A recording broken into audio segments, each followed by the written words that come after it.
21 வயசு பட்டாதாரியா இட வருங்காலத்தை இயேசுவுக்காக அர்ப்பணிச்சேன். 26 வயது இளைஞனாக எனக்குரிய ஆஸ்தி, செல்வம், பணம், வீடு, காரு எல்லாவற்றையும் கர்த்தருக்காக விட்டேன். 29 வயசுல திருமணமே வேண்டாம், எந்த பெண்ணுக்கு மனசும் கிடையாது, இதயத்தையும் கொடுக்க மாட்டேன், வாழ்க்கையும் கொடுக்க மாட்டேன், இனி என் வாழ்வு இயேசுவுக்கு. அன்றைக்கு எடுத்த முடிவு தான் இன்று வர. ஒன்று சொல்றேன், என் அருமை பிள்ளைகளை, இது வர வெட்கப்பட்டதில்லை, இனி வெட்கப்பட போவதும் இல்லை. ஏன்னா இயேசுவை காட்டி கொடுத்தவனுக்கே 30 காசுன்னா இந்த வாலிப பருவத்தை, இந்த இதய துடிப்ப இயேசுவுக்காக அர்ப்பணிக்க முடியும்னா உன்னை கொண்டு இந்த இந்தியாவை அசைக்க என் தேவனால் முடியும். நம்புறவங்க அல்லேலூயா சொல்லுங்க பார்க்கலாம். கைதட்டி இயேசு ராஜாவை எல்லாருமே படுத்தும். அல்லேலூயா. காட்டி கொடுத்தா 30 காசு. இப்ப படிங்க, இப்ப படிங்க பார்க்கலாம்.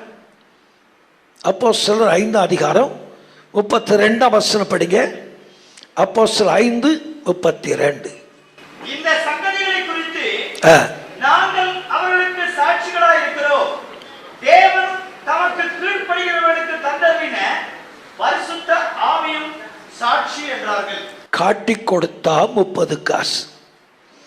நாட்டி ஆடுனா ராஜ்யத்துல பாதி. ஆனா இயேசுவுக்கு கீழ்ப்படிஞ்சா பரலோகம் கொடுக்கிற முதல் பரிசு அபிஷேகம்னு நம்புறவங்க இப்ப அல்லேலூயா சொல்லுங்க பார்க்கலாம்.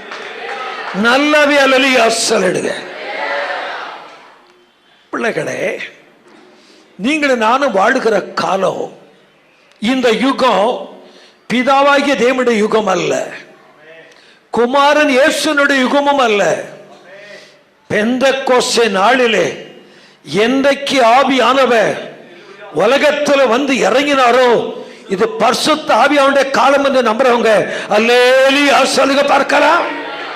சோ தேவனுக்கு கீழ்ப்படிகளுக்கு தேவன் தம்முடைய ஆவியானவரை அளவில்லாமல் கொடுப்பார். நம்புறவங்க அல்லேலூயா சொல்லுங்க பார்க்கலாம். ஒன்ன மறந்துடாதீங்க, விரும்புகிறவனாலும் அல்ல, ஓடுகிறவனாலும் அல்ல, நடுகிறவனாலும் அல்ல, நீர் பாய்ச்சுகிறவனாலும் அல்ல, பட்டயத்தினாலும் அல்ல, ஈட்டியினாலும் அல்ல, மழையினாலும் அல்ல, காற்றினாலும் அல்ல.